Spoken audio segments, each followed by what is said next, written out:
This is a short tutorial since we're so close to the end of the tutorials that we have for the Spark application. Today we're going to be covering the Spark settings just so you understand very clearly the different settings and levels that you have.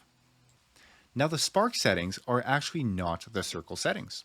And the way we can see the difference between that is if I go to the Spark home and now I click within one of the circles and I have one of the circles open, what I'm going to do is in a new tab, I'm going to open up the settings for Spark. And let's look at these side by side. On the right hand side, you see that we're in the Spark settings, which looks similar to the main account settings.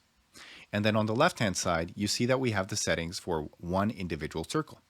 And remember that circles can have multiple members. So in this case, the circle will manage a lot of different things. It'll manage the state of the circle, including its name. It'll manage the deletions flow, which we'll cover in the next video. And it will also manage all of the members, the active invites, your family profiles, and any subscriptions that you have open. But we've covered all of this previously on the circle level, so we're going to be focusing on the Spark level for settings.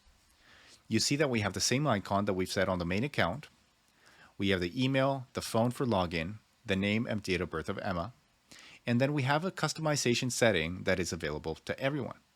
You'll see that if I click the Customize button right here, I can actually customize the background color of the Spark application. I could switch to purple, to yellow, to green, red, or orange. I'm going to set it to red right now, just to show you how it looks a little bit differently.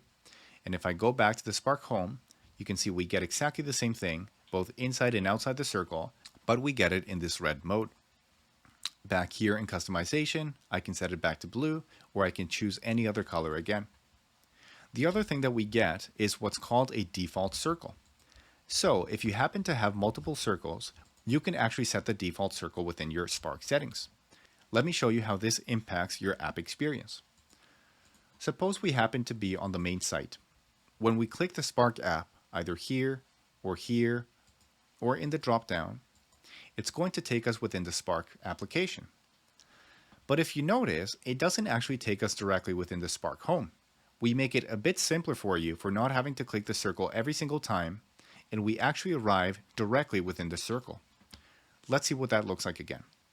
I click Spark, and immediately I'm within the circle home, rather than the Spark home.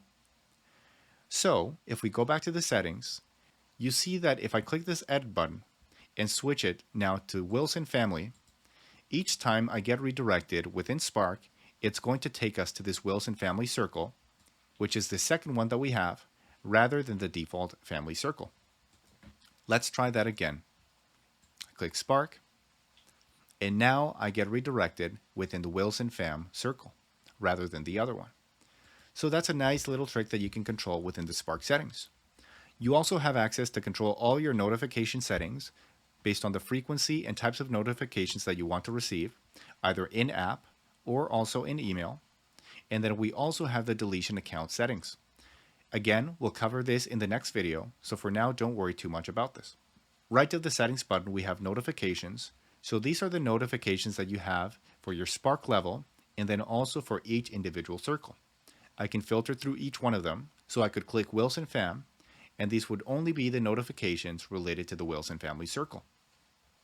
I can also filter them based on them being on red, seeing the notifications that are only for circles, the ones for subscriptions, and so on. That's it. That covers everything related to the Spark settings. If you have any questions, feel free to leave them in the comments.